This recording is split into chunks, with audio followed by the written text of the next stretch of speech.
Welcome to the Explainer. So, today we are bringing some serious high energy to the table because we're treating this session as an exclusive investor briefing. We're going to take a really close look at exactly why ordinary AI is currently, well, failing when it comes to serious, high stakes work. But more importantly, we're going to see how the energetic paradigm, or EP for short, steps right in to solve it. Okay, let's dive into this. Can we truly trust AI with serious enterprise work? I mean, we've all interacted with standard AI by now, right? And that fluent, smoothly generated text, it looks absolutely fantastic on the surface. But here is the hard truth. That fluency, it often hides deep structural failures, especially when we try to deploy it in high-stakes environments where being merely plausible just isn't going to cut it. So here's our agenda for today. We're going to cover the enterprise AI problem, look at governance as operational constraints, and then really prove market traction through the three ultimate tests: demand, execution, and scalability.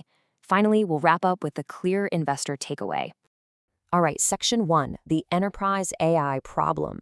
This is all about what happens when fluent generation fails. Look, a casual chatbot can totally tolerate loose reasoning. If it messes up your weekend vacation plan, no big deal, right? But high-stakes enterprise workflows absolutely cannot afford that. Ordinary AI relies on loose reasoning, vague safety slogans, and it suffers from massive drift. It's kind of like a dangerous chaos. EPAI, on the other hand, replaces that vulnerability with hard operating rules, constraint gates, and fully auditable execution. Right now, current AI governance is honestly stuck at the level of vague safety language, and that's exactly what EP fixes. Moving on to section 2, governance as operational constraint. This is the EP mechanism. Now, what's really interesting about this slide is that this isn't just some cosmetic add-on. We define governance as operational constraint as the process of turning abstract principles into actual operating rules, rules that control inputs, paths, outputs, review, and correction.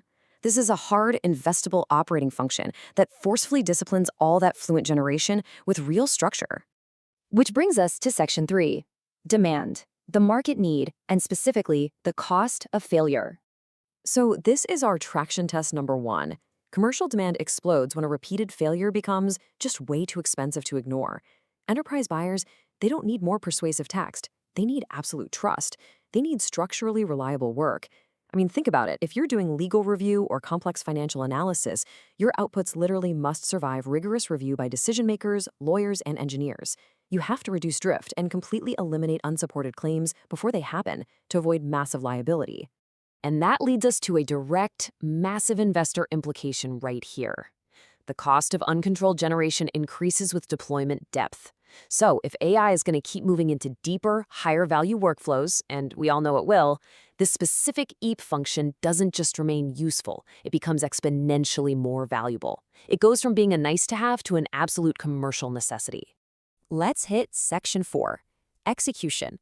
This is about performing under pressure and activating those rules.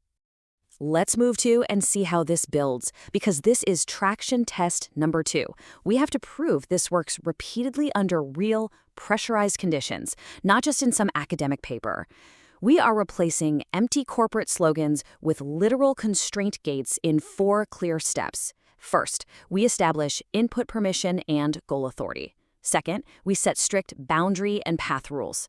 Third, we define rejection criteria and audit points. And fourth, we establish correction triggers. The system knows exactly what to do, what to reject, and how to fix a failed output. And you know, this rigid execution completely transforms the actual quality of the work. The input is transformed into a much clearer object of work. The reasoning path, it's made fully inspectable, not hidden inside a bunch of fluent language.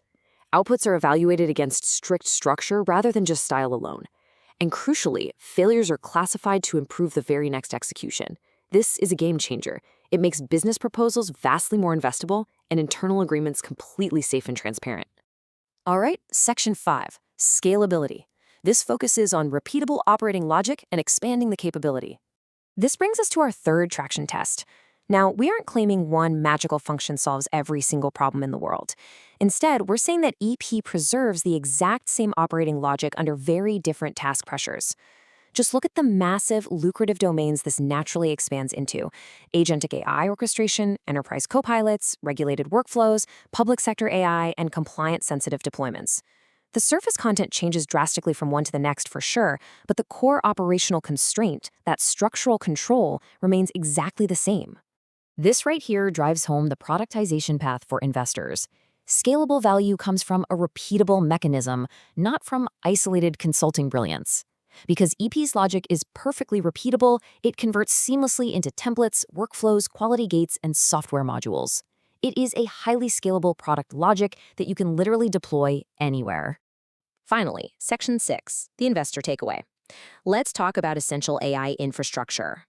Having seen the traction across demand, execution, and scalability, here is the ultimate takeaway for venture capitalists, institutional investors, and enterprise buyers. We ran the 3 tests. For demand, the high cost of uncontrolled AI is solved by connecting that market pain to EP's executable method. For execution, fluent text hiding failures is solved by performing repeatedly inside real workflows. And for scalability, custom, unscalable fixes are replaced by a repeatable operating component across domains. So the crucial point is, EP absolutely must be evaluated as critical infrastructure, not just another AI content tool. I want to read this core thesis directly to you because it is the absolute anchor of this entire explainer. Quote, "Governance as operational constraint is investable not because it is a concept, but because it converts a recurring AI failure into a repeatable EP capability." End quote. This framework creates auditable, correctable, and operationally bulletproof AI. It takes a known massive weakness and engineers it into an incredible strength. I'll leave you with this final, provocative thought to consider today. Can you truly afford the liability of deploying uncontrolled AI into your highest stakes workflows? Seriously, think about it. When you look at the real-world risks, the inevitable delays, and the massive financial liabilities, the need for EP constraints isn't just an option anymore. It's an absolute operational necessity. Thank you so much for joining me for this explainer, and I highly encourage you to look deeper into the energetic paradigm and how it can completely secure your AI future.